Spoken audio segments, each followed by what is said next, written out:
Very good morning to one and all present here. I will be talking about type 1 diabetes and pregnancy. Is our approach uniform? So just to begin with the study, we decided what is happening because type 1 is an autoimmune disorder, and when lot of clinical changes keeps happening, like from the teenager to that adolescent and the pregnancy stage. So what do we have the uniform data in this term? And type 1 itself is an entity where the data is very limited. And particularly in the context of diabetes, we do not have much. So women who are planning pregnancy, what about their preconceptional, their HbA1c, and how does it plays a major role in their management strategy also? So just to think of this study, the objective of this study is just to explore the perspective and practice and challenges faced by the healthcare professionals and what guidelines do they use, what about their preconception counseling and their management strategy. And the aim was the primary goal was to assess how Indian SCP manage hyperglycemia during pregnancy, which guidelines do they really follow, and they evaluate the provision of preconception counseling and patient education. So just to involve with this, we made a Google form, which was the survey was conducted from December 23 to February 2024. We included most of the guidelines from RSSDI, and AD and ISP AD, which was circulated among all the professionals who were practicing type 1, their pregnancy, and dealing with them. So 543 healthcare professionals participated in this Google Form study, where all the mixed population was there in terms of diabetologists, physician, gynecologist, and with their varied experiences.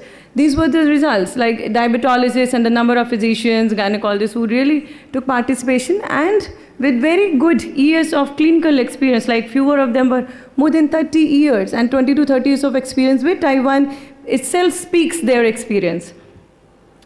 Coming to the HbA1c, which was prior to pregnancy and during the time of pregnancy, less than 6.6 was 50% could agree to this, but still we have 30% of population of the doctors themselves who believe in 6.6 to 7.5 and 20% in 7.5 to 8.5. So this was a very data which was very surprising. And the guidelines adherence, many of them had followed this ADA, American Diabetic Association, where ISP, AD and RSSDI the numbers were more or less were similar, but though not uniform. So we need to come up with some guidelines which talk very significant and specific about type 1 diabetes and pregnancy management. Preconceptional counseling were offered in 80% of the physicians' clinic, whereas 20% did not do anything. The women conceived naturally and they did not really talk about the preconception counseling. Carb ratio, which is a main pillar in type 1 diabetes management, with customized diet plan was hardly given, like 75% could know about what is carb ratio and the rest did not. Diet plan was provided in 60%, which was customized as per the trimester wise, as per the calories. They provided in 60% of the clinic, and 40% they did not really think about it.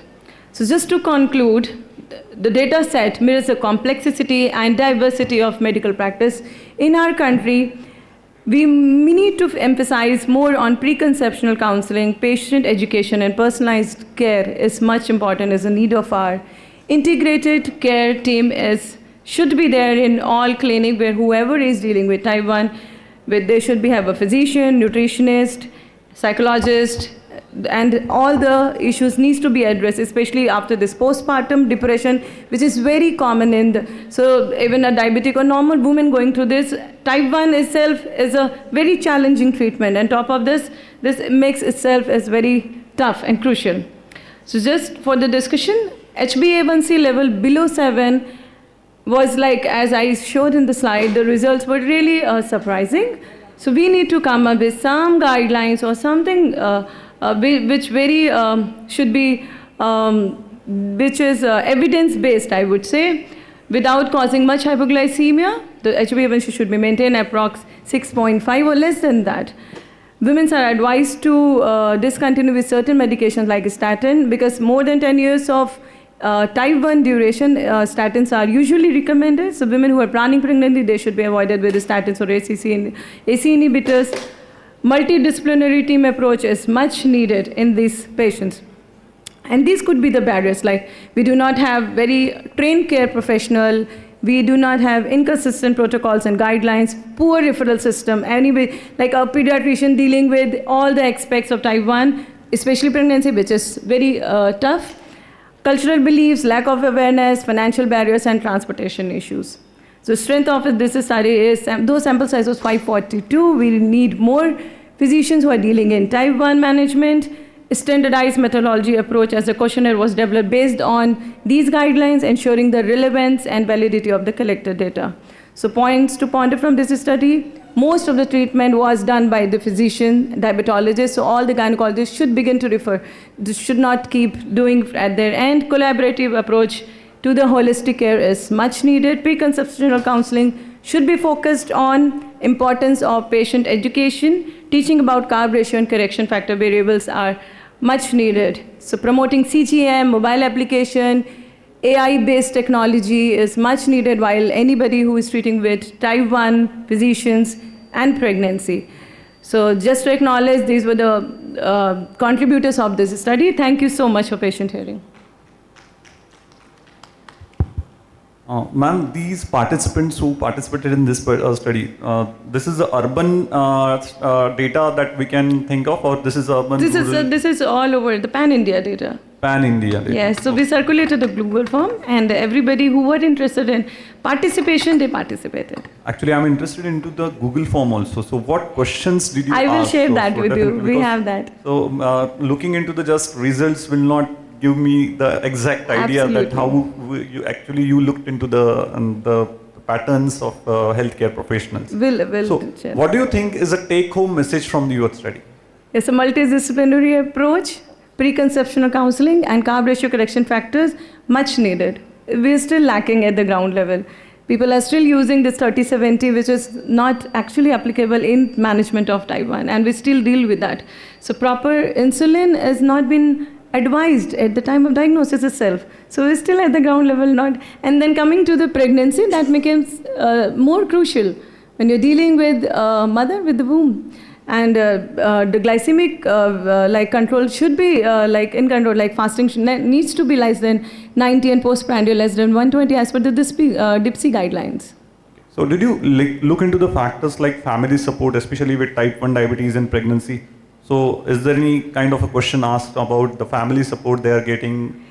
Yeah, because we dealt with the physician perspective, so not much at the patient. So we are still coming up with the patient retrospective data. In that, we have included this question. Okay, nice. Yes. Just 2-3 quick questions. You had more than 500 doctors involved. How did you choose them? They opted by themselves. So we circulated the form and they opted. Because the type 1 diabetes dealing along with pregnancy, many of them would not have seen more than 10 cases in a year. How did you choose them? We did not choose, sir. As I said, Google form was sent with the message, whoever has the passion to treat type 1, who have been dealing. So many of them had participated, like diabetologists already had a number present in the form, like the chart. So with their clinical experience, like I work with Dr. Shukla, Dr. Rishi, he has been practicing since 30 years now. So his children have grown to adult to delivered, and delivered with their kids. So he already has a 32 years of clinical experience. That is what I was asking, like you should set some cutoff that these centers would be involved, or this should be the minimum criteria, something like that, because type 1 diabetes with pregnancy is not like you see every day. Yes. It's not so like everybody sees. Then obviously this is a questionnaire, it would be just an recall, and we would be interested to see the questionnaire also. Okay. That is again important. I'll share that with you as well. It's an open-ended question. It's an something Likert scale. What was it? So depending on that. It was simple questionnaire based on their clinical experience, their professions. How many questions you have administered. All those things are really important, that needs to be mentioned in a tabular form. Also, not only that, it would be even wiser to see how different specialties work. Like you have shown that many of them still don't have that cutoff that, okay, we should keep it below 6.5. So diabetologist versus gynecologist, something like that. That would be even more interesting to know. For sure. We'll take care of this next time. Yeah. Thank you. Thank you. It was a good study, and you have shown the important gaps in taking care of type 1 with pregnancy. I think, as they said, sharing the Google form would have been nice. Next time. Yeah. Yeah. Thank Good you presentation. so much. Thank you so much. Thank you. Okay.